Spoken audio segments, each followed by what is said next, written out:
Hi hello welcome to ജിസ് ബൈ ചിത്യ. എത്ര പെട്ടെന്നാണല്ലേ ഓരോരുത്തരുടെയും ലൈഫ് ചേഞ്ച് ആവുന്നത്. ആക്ച്വലി ഞാനൊരു ബിസിനസ് ഫാമിലിയിൽ നിന്ന് വന്ന ആളോ ഒരു ഇൻഫ്ലുവൻസറോ ഒന്നുമല്ല. ടീച്ചിങ് ആയിരുന്നു ഒരു കാലത്ത് എൻ്റെ പ്രൊഫഷനും പാഷനും. ഞാൻ ആസ്വദിച്ച് ചെയ്തിരുന്ന ഒരു ജോലിയായിരുന്നു ടീച്ചിങ്. ബട്ട് എല്ലാ കാലവും എല്ലാവർക്കും ഒരുപോലെ ആവണമെന്നില്ലല്ലോ. അങ്ങനെ ഒരു ടേണിംഗ് പോയിന്റിലായിരുന്നു എൻ്റെ പ്രൊഫഷൻ ഒന്ന് മാറ്റി പിടിക്കേണ്ടി വന്നത്. അവിടെ മുതലാണ് ഈ ബിസിനസ് നാശവും എൻ്റെ മനസ്സിൽ കയറിക്കൂടിയത്. ഇപ്പോൾ ടീച്ചിങ്ങും ബിസിനസ്സും എൻ്റെ ഒരു പാഷനാണേ. സ്വന്തമായി എന്തുകൊണ്ട് ഒന്നും തുടങ്ങിക്കൂടാ എന്ന ചോദ്യം ഞാൻ തന്നെ പലതവണ എൻ്റെ മനസ്സിൽ ചോദിച്ചു. At last I am also decided to start a business. അങ്ങനെയാണ് ഞാൻ ഈ ജ്വല്ലറി ബിസിനസ്സിൽ എത്തിച്ചേർന്നത്.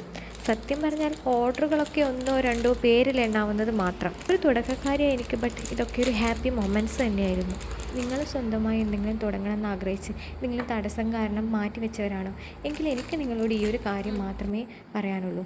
ജീവിതം എന്ന് പറഞ്ഞാൽ ഒന്നല്ലേ ഉള്ളൂ അല്ലേ? അപ്പം നമ്മൾ നമ്മളെ പാഷന് വേണ്ടി പിന്തുടരണം, അതിനു വേണ്ടി ശ്രമിക്കണം. ഏതെങ്കിലും ഒരു ദിവസം നമ്മൾ നമ്മുടെ ലക്ഷ്യത്തിൽ എത്തിച്ചേരുമെന്ന് വിശ്വസിക്കാം. അപ്പോൾ ഇതിൽ ഏതെങ്കിലും കമ്പനി നിങ്ങൾക്ക് ഇഷ്ടമായിട്ടുണ്ടെങ്കിൽ DM ചെയ്യാൻ മറക്കരുത് കേട്ടോ. അപ്പോൾ കൂടുതൽ വിശേഷങ്ങളുമായി അടുത്ത വീഡിയോയിൽ കാണാം. അപ്പോൾ ഓക്കെ, ബൈ ബൈ.